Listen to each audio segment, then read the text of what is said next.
So we are live now. I'm going to start the video. I'm gonna do that go in character, you know? We need to do that. Okay, so here we go. Hello, guys, and welcome to another episode of the Breeze Talks podcast. And today is yet another very special day. We are full of special days here, but today is special because we have an actual guest. This guy we have here, Andrew, he's actually a famous YouTuber.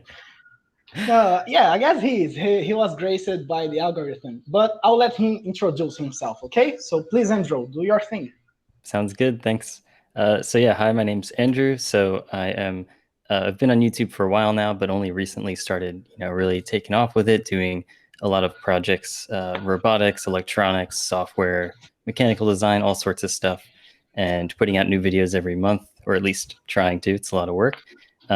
Professionally, my background, I am a computer engineer, graduated from school a few years ago, and I work in surgical robotics, doing a lot of similar stuff to what I'm doing with my projects, mostly writing code, mechanical design, stuff like that. Ever since I was in college, I was really heavily involved in 3D printers. I bought my first one, decided it wasn't good enough, designed my own from scratch, and then designed two more after that. And ever since then, just been building a lot of 3D printers and 3D printing a lot of stuff with them. Oh my, that's very interesting. First thing first, hello everyone. I'm Hello, Macedo. hello, Macedo. Welcome back to another episode of Breeze Talks. And Andrew, can you tell me what's the process of designing a 3D printer? How do you get to that point? Yeah, it's a good question. It's been a while since I've designed one, but um, uh, definitely like the first thing you're gonna do is you're just gonna try to figure out what kind of kinematics you want to do. So Mhm. there's a few standard ones. You can just do one motor per axis, like Prusa style i3, or you can do where you are merging like two motors to do two axes, but they have to move together in coordinated motion. So that's like your HBot style, your Core XY, which is what I usually use. And then, yeah, going from there, you figure out what you want to use for like linear motion, linear rails or rods or stuff like that. And then it's really just piecing a lot of stuff together and making sure you're Yeah, I can planning imagine. ahead for all the little parts. So you're usually in developing FDM printers, right? No That's resin right. printers. No, I haven't tried resin. And Yeah. what's the hardest part? It's the printer itself, the hardware, or the software? Now, No, the software is really easy. There's a lot of open sourced, really? like firmwares out there. So uh, I think there's Marlin. There's like, Yes, that's right. yeah, I know that's the big one. Then there's like Yeah. Smoothieware. There's like Repetier firmware. There's a few others, but really with those, all you have to do is configure them for your machine.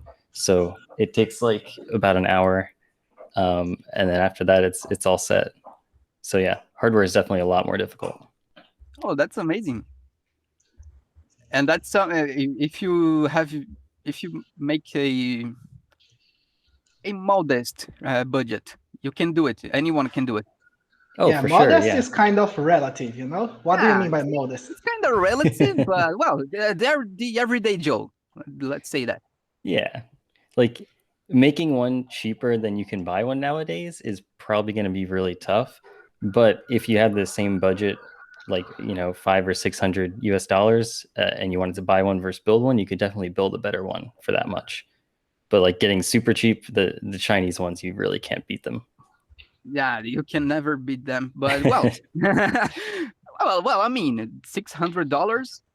If well, I I don't see that as being so much expensive. I don't If you know, want bro. to, $600 would be like about three printers like the one I have here in my house. Yeah, exactly. well, yeah. But But I'm different. I always want to do this stuff myself. But okay, yeah, me too. I just happen to be poor, you know? So that's the yeah, problem. that's the case. But But in anyway, any case, would you say that there's a big difference in building your own 3D printer versus buying one, even if they were the same price, you know? like I don't know, both $600. Do you get any difference in print quality? Uh, yeah, you could probably get better quality building your own. So, like, yeah, as long as your budget's kind of like middle of the range there, around 5 or 600, you can actually buy some like fairly quality motors and linear motion components and a good printer control board, which that's all like the really important stuff for quality. Whereas if you buy one off the shelf, even when you get up that expensive, they're still pretty much using like the bare bones cheapest components. And then they just put it in a prettier package and charge more for the most part. Um, yeah, and like also if you have any access to aluminum manufacturing, even if it's just like sheet metal cut by hand, that can really help to make the printer a lot more rigid without adding too much cost. And I guess quality print for you would be something very important because, as I saw from your videos, you usually print gears, and that's very hard. For sure, yeah. This actually something I found out that really helps is just getting a really tiny print nozzle. It's still important you have a good printer so you can get accurate, but if your print nozzle is only 250 microns as opposed to like 400 or 500 that most are, your printer doesn't have to be as accurate, and you'll still get cleaner lines and not have to worry so much about tolerances. Yeah, I remember we having some problems with those nozzles as well. Finding one that's reliable, it's not that easy. But well, what do you tell about that, CC? Well, did you figure it out how to get Yeah, around it? yeah. I guess the thing with 3D printers is like this. In order to enter the business, it's quite cheap. As Andrew said, there are $200 printers. Hmm. But in order to like keep the thing going every month or every couple weeks, you're gonna have to splurge, I don't know, like $50 in order to buy quality nozzles or quality. I forgot the thing that goes in the bed, like the yellow. Oh, the PEI. Yeah, no, they spring, yellow springs, and those Oh kind of yeah. stuff. Hmm. Because Yeah, that's when you it's start to upgrade slowly. exactly. So that's where, like, if you do build your own, you can then like buy the nicer parts to begin with, and then hopefully they'll last a lot longer, so you don't have as much stuff failing as you go. Um, but yeah, there's always going to be stuff that wears out, and 3D printing isn't exactly cheap. Yeah, however, it's also a hobby that makes money, so that's kind of you can go buy. Yeah, it definitely can. I used to Yeah, be big on 3D hubs where you can, like, people would just send you files to print and you ship it to them. And it was great. And you could just make a ton of money 3D printing stuff. But they've since gone their own ways and killed off that part of their business. Well, yeah, here in um, Brazil, I guess the business is kind of different. We also can sell stuff online, but I guess most of the money would go by the show off of the technology. And what I mean by this is that people really haven't seen much of 3D printing here in Brazil. And as such, when you see a machine working and building like some huge ass head or something, then people go like, okay, I'll buy one. Gotcha. yeah, but what's the market in general? I mean, let's assume that you just bought a 3D printer and you just got started reading things about that on the internet or something, and let's assume that you want to make money with it, and but then nothing that's exactly related to, I don't know, selling things that Action figures. yeah, that are protected by Mm. copyright. Is it that easy?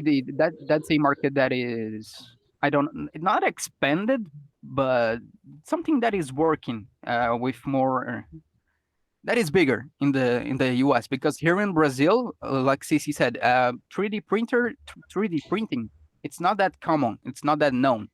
That's a very niche market still, because that's kind of expensive and people don't know very much about it.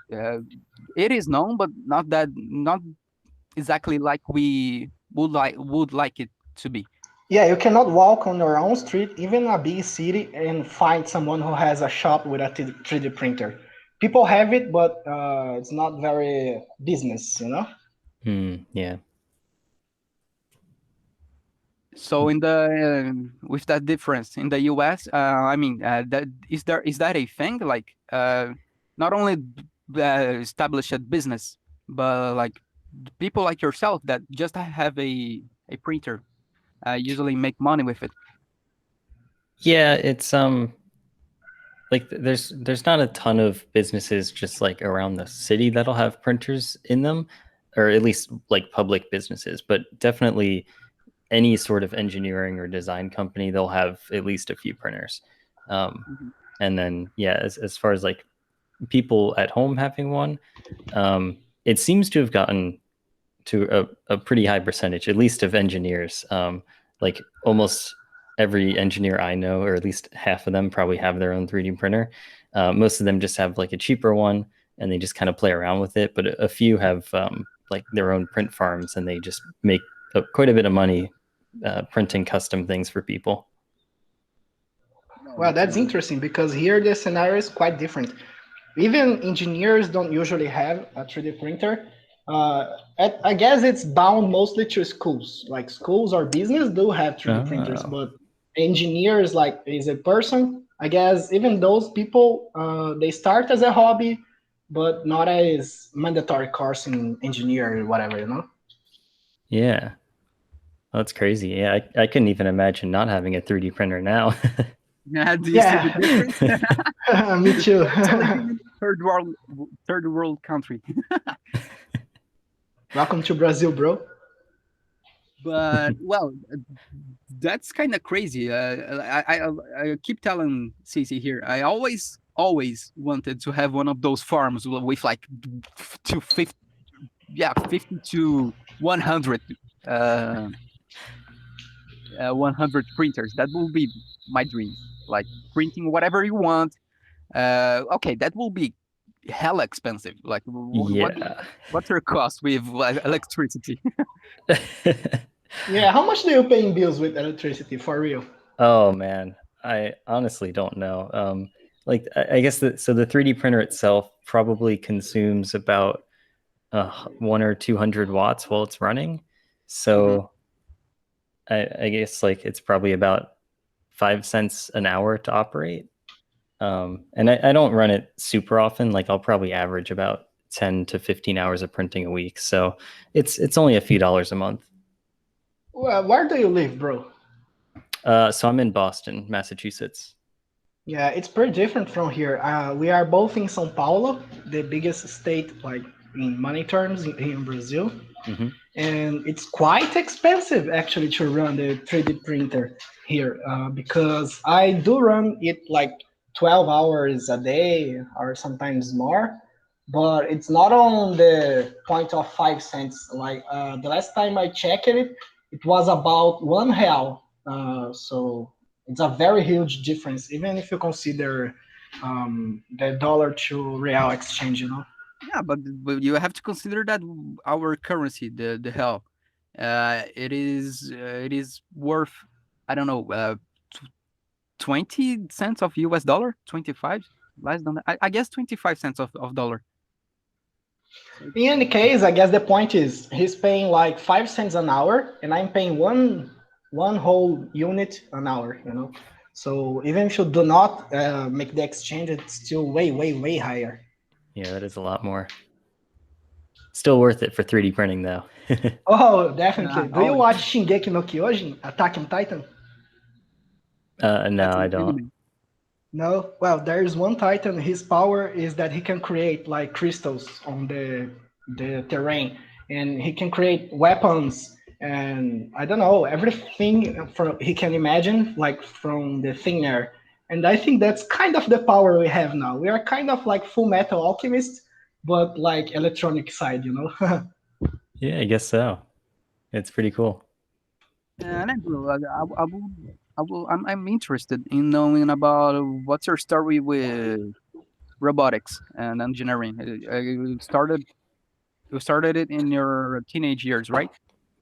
Oh yeah. I mean, I guess I'm kind of like the typical engineer where I like took apart things when I was a kid and I would play with like Legos and Kinects Mhm. and just build sorts of random contraptions. And like at the time, I didn't really know what it was, but then by the time I was like maybe 12, I realized that this is engineering and I can do this for the rest of my life. So yeah, never really a question what I wanted to do going forwards. Oh, That's that's nice. great. But what? But okay. The biggest part of engineers, I don't know. Here in Brazil, the majority of engineers they go to either electrical engineering or civil engineering. That's what it's Hmm. called there too. Yeah, I Yep. don't know. buildings and stuff. Yeah, Yeah. building. Yeah. Why So robotics? um, that's a tough one. I think robotics is probably the most general engineering in that it uses mechanical and software and electrical. Um, Hmm. and I like to be involved in everything so that I don't get bored. So I Me, figured this yeah. had the most to do with it. Yeah. So Well, I guess that's my case too. I didn't Yeah. enroll in college yet. I don't know if I will, but I don't know. But I did go to trade school. We have a trade school here where they teach mechatronics. mhm. Is mechatronics a thing in the US as well, or you just call it electrical? Yeah, no, it's definitely a thing. Oh, that's nice.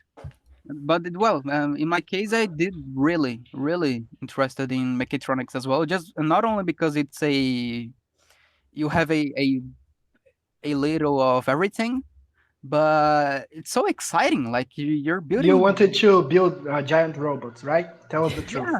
Yeah, yeah, I did want to build giant robots and giant drones and Ooh, control yeah. them with my phone or whatever, if the technology allows it. But that's amazing. And you're working right now with robotics as well, Yeah, surgical robotics. So surgical. definitely a different world. Yeah, really, really tiny robots. So, do you mind if I ask, do you use VR in your business at any moment? Yeah, so the company I'm at is actually like kind of built around a VR system. Yeah, can't talk a ton about it because it's all Oh, industry okay. secrety stuff. But Yeah, yeah, you know. But what about in your life? Not business. yeah. Personally, I actually do have a VR headset as well. And yeah, just use it to play games. I don't.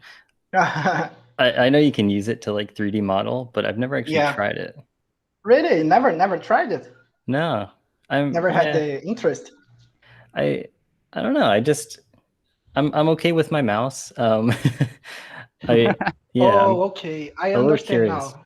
Yeah. So I guess VR is usually used to model organic figures and you go by mechanic stuff, right? Yeah, yeah. That makes That's right. sense. Yeah. But I don't know. Maybe one day if I get some courage, I'll give it a try and see how ugly of a creation I can make. Well, if you have a VR headset, just download Gravity Sketch. It's free, and you can just do whatever. No, it's pretty fun. Huh, cool. Okay, I'll give that a try. So about the YouTube, I've seen that you made lots and lots and lots of videos, especially before you came back from that from that pause. Yep. And I've watched lots of them. They are quite amazing. But what's your favorite one? What video did you enjoy the most doing? My favorite older video. Yeah, Um, Or newer, any of them? Yeah, well, I definitely like all of the newer ones more than the old ones. The older ones, the ones that I like the most were when I uh, like first started to get a new 3D printer working. So I have some Mhm. showing off like the Core XY mechanics of just the bare printer with nothing on it. Um, Yeah. those are probably my favorite older videos. And then the newer ones, obviously I like the Wankel Air Engine, the one that got super lucky and the algorithm liked. So yeah. I yeah, saw that one. pretty happy with that one. Then also I think I guess Integza commented on your video, right? yeah, he did as well as Tom Stanton, which is really exciting. Didn't Yeah. expect that. But do you know do you also have like a video that you look at it and you go like, oh, this is so cringe, man. Why did I post this? um, I mean, of course, my older ones definitely. Not yet with the newer ones, but I feel like it's pretty normal that if it's more than a few years old, you kind of have to cringe at yourself. Otherwise, you're not making progress. I don't know. Yeah, Yeah, that's that's true. exactly it. There's something I actually wanted to ask. I talked with Macedo about this, and today's main point of the conversation, at least what I wanted to understand from this, is you have been in the scene of 3D printing for at least 6 years. So you said 2013, so 8 years now, Hmm. and that's a long time. So what do you feel that changed from like that time and now? Because we have just started. I bought mine last year, and I'm a noob, total noob. Yeah, I mean, everything has changed. It's so I guess 3D printers in like the consumer version, how they are now, that started in what I think 2011 when the patent expired. Um, so the first few years were really rough. That was like the MakerBot cupcake, and it was just laser cut. What's it called? The like balsa wood. CNC, yeah, CNC Yeah, stuff, right? yeah. Just like the really cheap, flimsy frames, and that they still charged $2,000 for the machine. The Wow. things like clogged all the time. You could barely get a print out of them, and if it did print, the print would just fall apart because it was so fragile. Um, and then yeah, so when I hopped in 2013, it was pretty much the same exact story, but the price came down a lot. So I spent like $300 on my printer, but it was a total piece of junk and it just fell apart. Um, Wow. like man, it was a nightmare. Wow. And So how old were you? Were you in college? What were you doing at the time? Yeah, I was a freshman in college, so I was like 18. Oh, very young.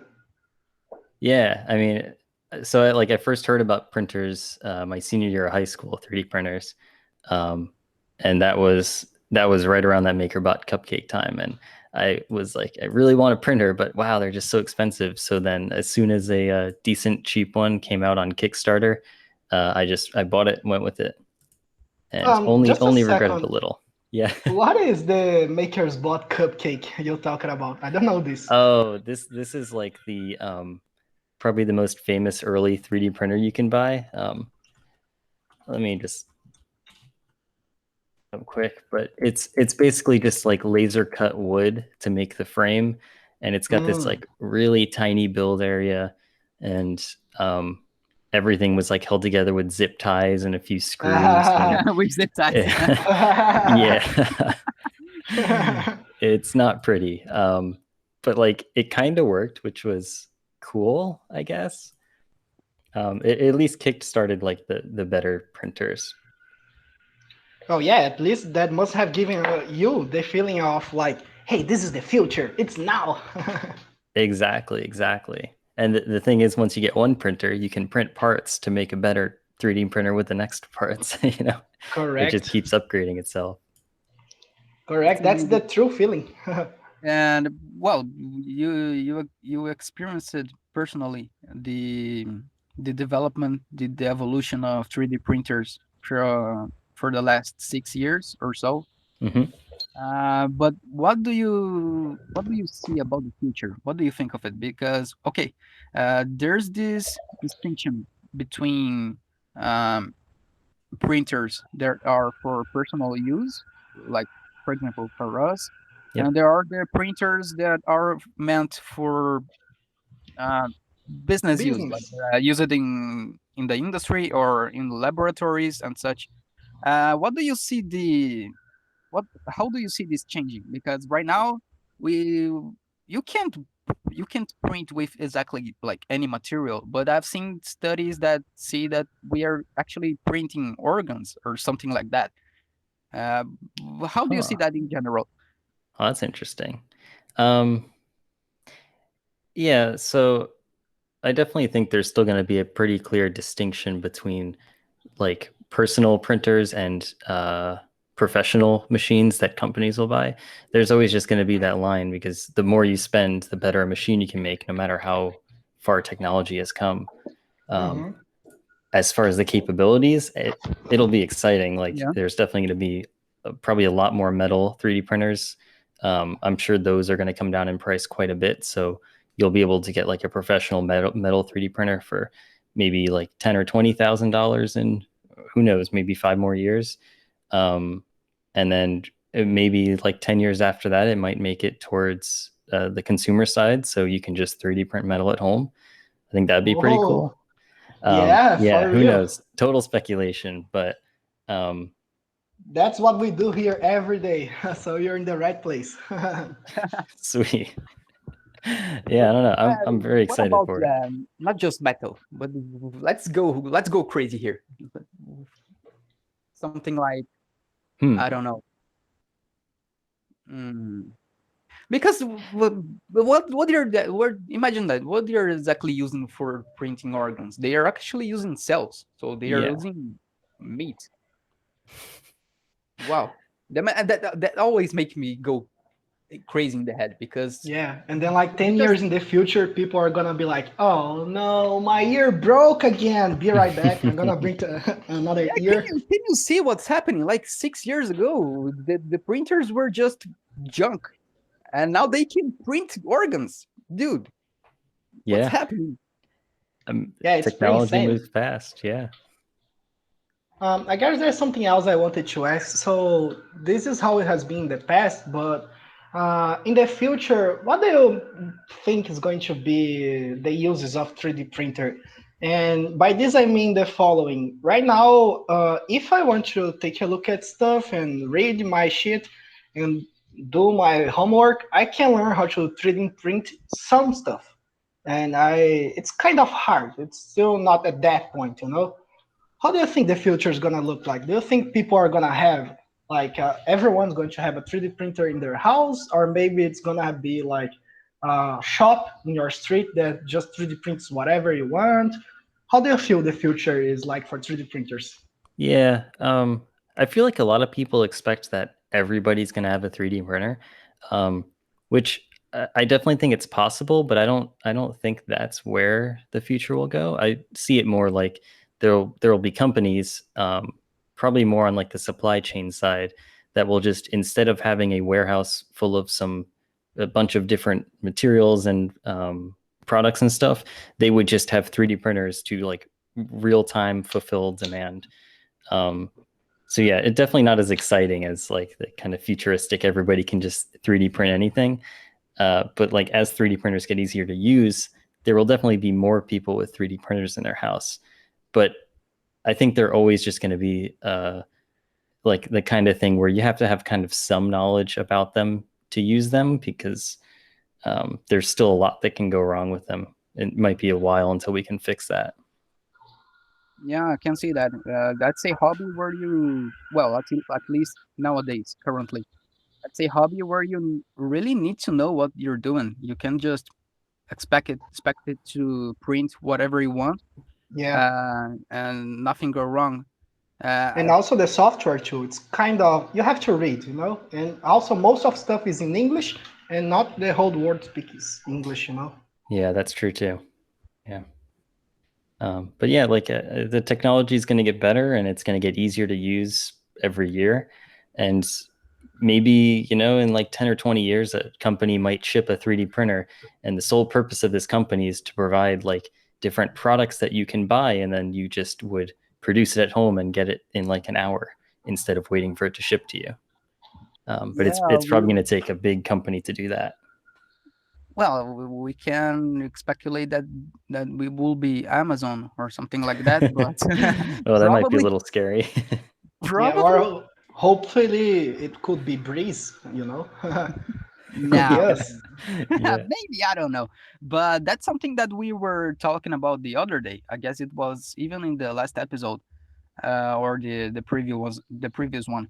Like you are in your house and you have a 3D scanner, and then you scanner whatever you want. Yeah, I don't know, the your monitor, whatever. And then you send the file to the other house, and then that person printed. Okay, that I'm talking about this because we were doing a what were we doing, Cici? It was a question that in the final in the end of the episodes we always make No, I know. It's that paradox question, right? yeah, we always make a question to each other to reflect about something. And we were thinking about that. If you scan something uh, and send the STL file Hmm. to other person, and then that person prints the same very object that you scanned, is it teleport? What's your opinion? Oh gosh. Uh, I mean, this gets into like what is consciousness and all Yeah, that, that's but exactly that. Yeah, that's what yeah, we're went into. I But would. for simple terms, let's say it's just a simple cube. That was the question. Simple cube. Mm-hmm. And then does this original cube get destroyed after you send the new one? That was the catch. You had to watch the episode. But that was the catch of the question. Most people would say that yes, it's teleportation so long as you destroy the cube, you know? Mm. Yeah, yeah, I don't know. I'm thinking a bigger picture humans, but thinking about a cube, is it teleportation? I would say yes, only because it is the same cube, and I don't know, it doesn't have a consciousness, so you don't have to worry about that, right? Oh, Yeah, yeah. I guess but that's on the other where. hand, Yeah, go, it's not Macedo, the go. same. It's not the same. It's not the very same particles that are there. It's But what if it other was? bad pieces. Yeah, Like, it's another. It was printed using another filament that's different from the another one, so the particles are different. And I was thinking about what you were thinking now. I was thinking about something more complex like animals or humans. mhm. And Cici was like, dude, you just what? No, no, that's not how it works. And I was like, yeah, because even if you clone someone and the original dies or gets destroyed for that matter, Or uh, even if they don't, you know? Even if they stand still.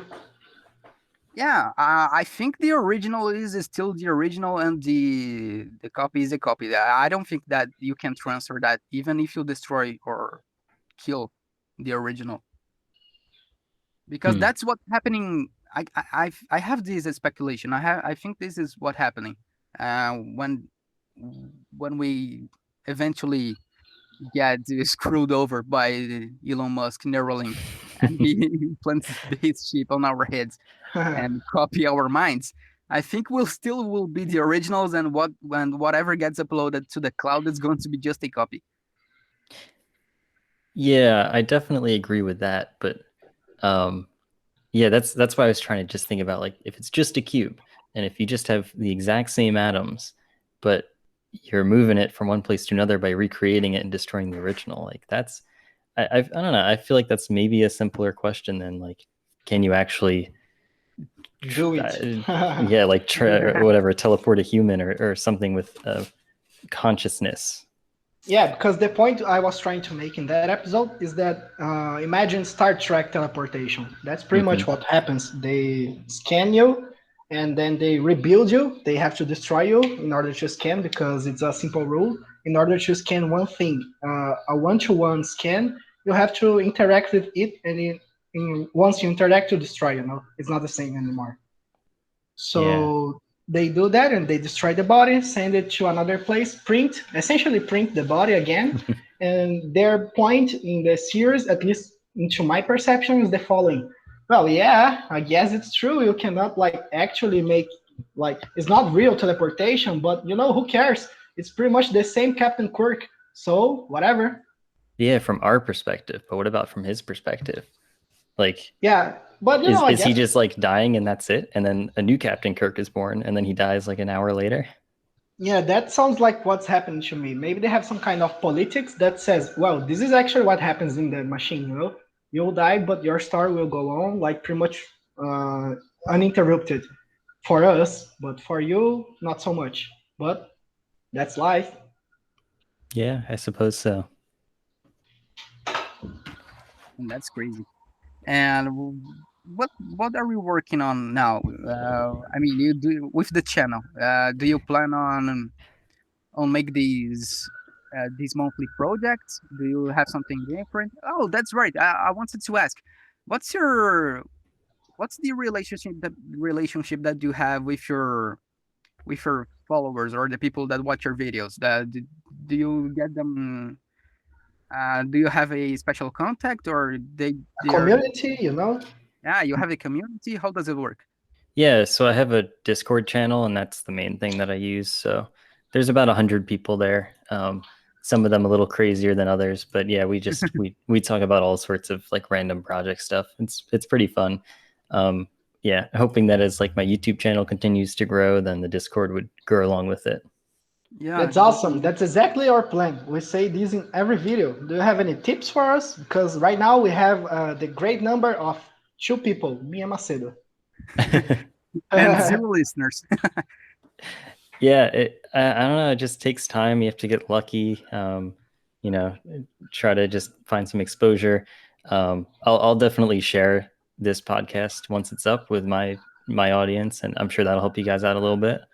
Oh, Oh, Um, thank thank you you very so much. much. yeah, of course. Yeah, it's just time, persistence, and a lot of luck. Yeah, and we had luck just by starting because I remember that I previously made a job for you, so I already had your contact, and well, and we were like, we need to find someone to bring over to here so we can talk to it. We need to talk to them. I mean, and this person, it will be nice if the person was someone that was interested or even related to those areas that we talk about because usually we talk about this. We talk about those philosophical problems that we just talked about here previously, Hmm. technology, science, and we want to bring people that are interested or they or that work with it, and worldwide, not just Brazilians, not just Americans, people worldwide. And that's something kind of hard because you need to get to those persons. And we were very lucky that we could bring you here, and we thank you for your presence. It's helping a lot. Yeah, I'm happy to be here. It's a lot of fun. But yeah, I definitely understand how difficult it can be to find people. Like, man, I don't even know how you'd get started trying to reach out to different people around the world. Yeah. Yeah, well, I have a plan. We have the effort. We also have luck. We just don't really have the time right now because I'm still in college and Macedo has to pay some bills. But we're in the building blocks of the channel. Next year is gonna be the thing, you know. I gotcha. Yeah, well, hey, just put in as much time as you can. It's still like an investment, and you don't necessarily have to put in a ton of time, and you might get lucky, but can't hurt to do as much as you can. Yeah, it can hurt. Yeah, I mean, the algorithm is always blessing random things. Oh Yeah, the yeah, almighty man. algorithm. The Everybody. almighty algorithm is always blessing random 10-second videos, but we will keep trying. Yeah, yeah. You just gotta hope that one day it blesses you. Andrew, I wanted to ask another thing. You said you worked with metal printers. Is that right? No, I haven't worked with metal ones myself. I'm just pretty familiar with them. Oh, okay. Because I was very interested in metal printing. I have never seen anyone actually pulling it off, at least here in my country, Hmm. and I don't even know where to start. I Yeah. guess I could say that the technology differs a little because you need to get to a very high temperature, right? Oh yeah. Well, maybe. So there's Maybe. so the original idea, like the original way metal was 3D printed was through SLS. So you would use a metal powder and then like spread very thin layers and use a laser to melt it. Mm, And like this whole chamber would be heated up pretty hot, so it's already pretty close to melting. And that's like extremely expensive and very difficult to do because you're dealing with a few hundred degrees Celsius chamber that you then have a super powerful laser and all sorts of like weird metal warping stuff. But some companies are trying to now print metal using almost FDM technology. So it's like a Yeah. cold printing, and then you would fire it in a kiln afterwards, and it burns out all the plastic and binder, and you're left with just a metal part. Which that's pretty cool technology. I think that's got a lot more potential, and it's going to get the price down a lot. Yeah, hopefully. So, would you say that? Imagine that I want to make, I don't know, a wedding ring. Is it within your scope to do this in the US? Can you like ring someone and you can print that ring? Oh, definitely. That's so printing the ring directly, that might be a little tricky, but there's a lot of different ways you can print a model of it, and then you can use casting materials and just cast it out of like aluminum or silver or whatever you want. And you can get really good detail doing that. It's just a little more effort than printing it and pulling it off the printer bed. So, I guess you could say you would do something like injection molding. You make a shell and then you fill it with metal. Yeah, something like that. Yeah. How expensive do you think this could be? Um, at the cheapest end, you can do it with an FDM 3D printer, and you can just like use sand or something to make the molds, and then you burn out the plastic, and then you can pour it in. Um, you can get like better detail if you use a resin printer, and they have some resins that are meant to just melt away, like specifically for casting. Yeah. So that gets a little more expensive, and then actually just directly 3D printing the metal, that's probably like 50 or $100 to 3D print a little ring. Wow. 50 to 100 bucks, but actually printing in metal, you say. Like Well, that's sorry, powder stuff. yeah, I would say that price plus the material cost. Well, it's not So that expensive, but I guess a ring is very small, right? yeah, exactly. But yeah, it won't take too long for that price to come down a lot. That sounds crazy. I actually asked this because I'm planning to make some iron ring. I just want to do this. Sounds cool, you know? Yeah, it is really cool. Yeah, you can definitely just do it with PLA plastic, but using like a resin printer with a castable resin, that's probably the best way that you can do this at home. Yeah, But those printers that print with metal. You definitely need to put them outside, right? Or you can use them inside as well. no, I think they're meant to be used inside. They probably just have very good ventilation on them. But Mm. yeah, they're just like normal, fairly large 3D printers. How big would you say they are? Like the size of a table? Uh, the SLS style ones, the metal powder ones, those are enormous. It's like Yeah, I can imagine that. yeah, very very big. The newer FDM style ones, those are actually they're closer to the size of a normal FDM printer. They're probably about like twice the size. But then you have like a cleaning station, and then you have a firing station to burn out the plastics. That's insane, you know. I guess I'm kind of a big fan of FDM technologies because even though they aren't like the best for details or whatever, they are so versatile, you know, flexible. Exactly. Yeah, you can print as big as you want, and there's really not that much you have to worry about. Whereas other materials, it'll like start warping and doing really weird stuff, and it gets harder the bigger you want to go. Yeah, I know what you're saying. I guess I'm very much like you. I also like to do functional prints, you know. Hmm. I'm not very into aesthetics. I'm more into I want this to be sturdy. I want to punch it, you know. Oh yeah, yeah. You're Functional more stuff. FDM's into great. yeah, he's more into the resistance of materials. Gotcha. Yeah. So I think I have one last question I really wanted to ask. What is the coolest thing you have printed? Because I also have a printer and I really want to go to my printer after this conversation and print something. Can you tell me something? Share the STL? Hmm. Well, I'd probably say like the cool stuff is my projects, but I might be a little biased because I designed them. Um, but some of the cooler parts I found online, there's like some a 3-axis like camera rig. It's pretty much fully 3D printed. There's a bunch of gears and stuff built into the parts, so it's just like a 3 degrees of freedom jig that you can put a camera on and like motorize it, which is pretty cool, but definitely specialized. And then I've also 3D printed a few pretty neat looking models. So one of the Falcon 9 rocket, and then I did the smoke plume in a pretty thin white, and then put some LEDs in it, so it looks really cool when it lights up. Yeah, Awesome.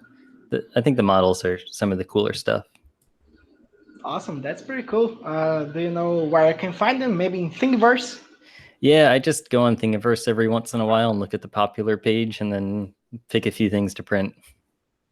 I know that feeling, brother. I know what you're saying. Yeah, it's gotten a lot easier. Like when I first started 3D printing, 6-7 years ago, Thingiverse was pretty empty. There wasn't that much to pick from. You had to design stuff on your own. Yeah, nowadays you have even more and more and more stuff popping up. But Oh uh, yeah. this is something that I was wondering yesterday, I guess. Did you see all these MTF things that are popping up right now on the internet? Sorry, all the No. what? Those MTFs, it's non-fungible tokens. It's something related Oh, to blockchain. NFTs. NFTs. NFTs. Oh, I'm Yes. sorry. I got it wrong. It's that technology based on blockchain. Uh, Oh. Yeah, you sell art. Imagine yeah. that Well, when you nowadays they are first. using it to sell art. Let me say that you have a GIF or you have a image Mm-hmm. or whatever. It's a digital asset. Let's say. Yeah, it's not about art, sorry. More specifically, it's about once you upload data on the internet, it has a specific tag or token that says, I'm the original. And then there are the copies, you know? Huh. Oh, that's cool. And I Kind was of like wondering, Bitcoin. yeah, kind of like Bitcoin. And I was wondering how can this affect STL files or files that are there are other types of files, but okay, you get the idea how they Yeah, can that's affect it. interesting. I haven't heard of this before, but uh, it's tricky because 3D printing has ever since it came into the consumer world in 2011, it's always been super open sourced, and people have always been like willing to share stuff. But at the same time, like I get that some people would want to charge money for their models and profit off of it and kind of help fund them, because if you make enough money from selling your 3D printed models, then you can do it full time and make even more and potentially make better things. Um, Yeah. so like as long as people don't get too greedy and try to put up a paywall in front of some critical or important designs that like everybody kind of wants or should have access to, then I think it should mostly be okay. Yeah, I share the sentiment, but I I was thinking about this. Is it NFT or NTF? I always hey Cici, I'm sorry. Yeah, I'm here. I don't understand what you said. is it NFT or NTF? I always mess it up. Well, by what you said, what I just heard is NFT, Yeah, you what's know? the real name that they are calling it? What they are Well, I calling it? don't know the real name because actually you were told me, but give me a second, a hot ass second, and I'll tell you. Yeah, look it up, please. But in any case, I think it's NFT, you know? NFT. Yes. Yeah, Hmm. there. Yes, it's I was NFT. It's NFT called crypto art. yeah, I was reading a lot about it on Reddit and even some videos on YouTube. There are a good amount of people saying that this is kind of a scam, but I don't know because back in 2011, 2010, no, yeah, 2011, something like that. People were calling Bitcoin as a scam too. So I don't know if this is a real scam or if we are if the technology is too new. But I was thinking about that yesterday. I can definitely see someone using this new thing to apply it to printable files. Yeah. And I don't know. We will need to. I know where we're going. I know where we're going because I think the point is like this is it also talks very much with the paradox we were talking about just right now, you know. The point of the thing is this is the original and when you can make copies, you know. They just have different values in the token. So suppose I scan the cube and I send the cube to you in another planet. I'm sending the first version of this one and we can like have a history line of how much it has modified, you know, and how much is it close to the original. And that kind of helps with the paradox of teleportation, no? Oh, now you got into something. I didn't think about that. You can see the true evolution of whatever you're looking at. Just like the natural evolution of memes or whatever that happens on the internet, Or even animals, you know, much or like even animals animals. develop new species, much like bacteria have evolved into different species through asexual reproduction, you can start Yeah. having like sexual reproduction and whatever and whatever, whatever. Well, you know where I'm going, right? Yeah, I know. Hmm.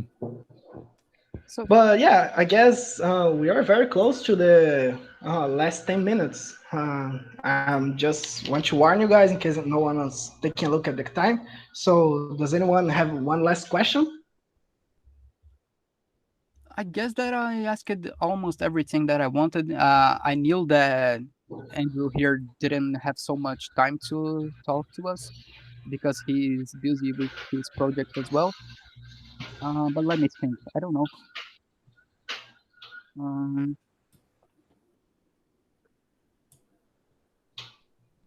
Hey, Andrew, is there something you want to tell the crowd? You know, our crowd's about 5 people large, but if you have a message to say, this is the time. Yeah, not a huge message, but like, yeah, if you're interested in robotics, you can check out my YouTube channel. It's 3D Printed Life. Get a pretty active community and doing new stuff all the time, and always open to suggestions as well. Because I don't know, I have quite a few ideas, but can always use more. Yeah.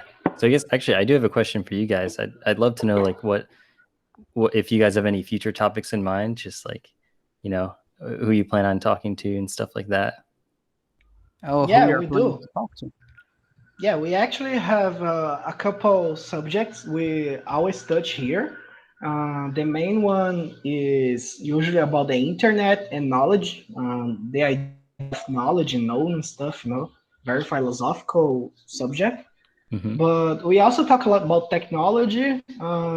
We usually talk about VR because it's kind of a hot stuff, but we Okay. want to focus first on the basics. You know, we want to bring this knowledge we saw on the U.S. internet and then bring it to Brazil. You know, but in a simple way and obviously in Portuguese.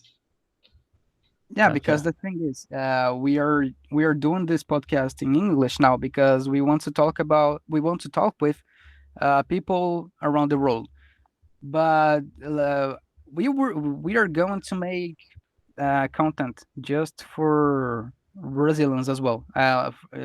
Though that channel that we are going to make, that is something that is made around essay videos, just like Vsauce, Kurzgesagt, Science Every Day. We're going to make this in Portuguese, but we have a very uh, we have a big interest in making videos just like you do, so in something that is similar to Hacksmith, you know? Oh yeah, Okay. and Yeah. especially with drones, we also want to do Ooh, drone stuff. Yeah, drones are our fun. first video is going to be a drone that has a flamethrower attached to it. Oh gosh. Very Well, that chaotic. sounds, yeah. And That this sounds really we are cool. going to make this year. I don't know, maybe in the end of the year, but it's happening, and we always want to do something chaotic like this. We want to make people we want to make the random person, the everyday person, get Yeah, interested into this, you know. Hmm. that's the main point of the Breeze name, you know? First, we want to have fun, but we also want to talk about something like big picture, like the important stuff, you know? Yeah, I mean that sounds really great. I'm definitely looking forward to see what you guys produce. Oh, thank you. We will Thank let you you. know. Thank you. And if you have another opportunity to show up in here again in the future, I don't know, we will always be welcome. Yeah, it sounds great. I mean, yeah, this was a lot of fun. So I really appreciate you guys having me on. Yeah, I thank you. Thanks for dropping by, you know? Yeah, no You problem. you talked about lots of things Do you that have any people specific didn't know. links? Do you want to Oh, sorry. I cover think you? Please my go on. internet cut out. What was that? Cici? Oh, I guess he went out. Oh, But anyway, we talk. You talked about lots of things that we didn't actually know. But my question was always that. What was the business part of the 3D printing industry in the US? Because I kind of know. Do you know that Prusa printer? hmm. Yeah, It is more common in the Europe, if I'm not wrong. yeah, I think so. But I'm always interested in getting a printer and making money with it because that's a personal trade of mine. I always want to get something and make money with it. And 3D printing is Gotcha. something good because it it it merges the technology, the interest that I have in technology with the interest that I have with business itself. But well, that's not the case. What I'm telling you is that it is something that you can actually use because in the US, the industry is kind of evolved. It's kind of getting. I can't find the word. Sorry. It's established. It's Yeah, going that's right. mainstream. Yeah. Yep. Yeah, it's kind of established. It got to the mainstream, but here we are just at the beginning, the very beginning. We don't have it. We don't even have a national manufacturer. Hmm. We have to import it. True. So Gotcha.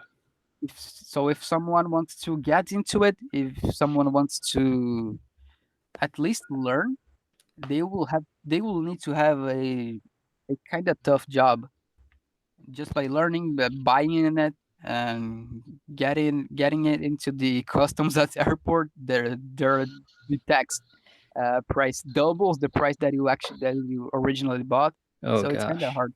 Yeah, it's tough. Yeah. Yeah. It's still a pretty exciting opportunity though. Like having being that early on the technology wave that you can actually kind of make an impact on it in your area. Um, Yeah. yeah, and like Oh yeah, definitely. that definitely made my quarantine way better, you know? Yeah, that definitely makes a lot of sense. You can do a lot with Right? 3D printing. Oh yeah, man, you could just like sit here for hours, and I could just stare at mine. Honestly, it's pretty entertaining. Yeah, you can see all that going up slowly. Yep. What were your printing that took the longest to finish? Ooh, the longest FDM print I did was just a very large castle model that was, I think it was around 35 or 40 hours. Um, 40 hours. Wow. yeah, that was Oh, stressful. But actually, so I used to work at Form Labs, which made like resin 3D printers. And I was working on their 3L, which is their like extra large SLA printer. And we've had some prints that would go for like 4 or 5 days, which are just like massive, extremely Wow. complicated prints. what? Yeah. Imagine 4 or 5 days. Yeah. Uh, it was my job to like, make the printer better and improve the process and test all this stuff. So that was especially stressful because if it failed, it meant I failed. Wow, Yeah, that's that's sad, but makes a lot of sense. I feel that very much too. Yeah. Well, I guess that's it, guys. So I'll have to wrap this up right now. But me, Andrew, and Macedo, we can keep talking for a little more. But Andrew is running late on time, so we'll have to finish this right now. Okay, guys? But well, if you're seeing this in the future, just like always, check out the Andrew's channel. He has some very interesting videos. Uh, he makes projects with 3D printing, just like he was saying here. And but not only that, he makes some robots as well. The most interesting one that I saw was the cutter. What was the name of it again? Oh The, yeah, the like the smart cutter. I forget what I call yeah, it. The the crust smart cutter. cutter. Yeah. Yeah, that was amazing. Reddit hates it. Reddit hated it. Yeah. Yeah, that was funny. Yeah, But thanks. well, he has some videos like that, and if you're well, nowadays no one's listening. I mean, that sucks. But if you're listening this in the future, just join us in our Discord channel. Uh, Andrew has a Discord channel too, but he probably it is just meant for the patron. It's Uh, meant for everyone. it's meant for Ah, everyone. really? Yeah, So yeah, the link will be in the description below. Yeah, do you mind us yeah. putting your Discord link in our description as well? We are going to put both of us. Sure. And well, that was it. Today was a very special episode. We are glad that we made it. Thank you again, Andrew, for showing up to our conversation here. It was amazing. Yeah, thanks again for having me. All right. So that's it. Bye bye, guys. See you next time.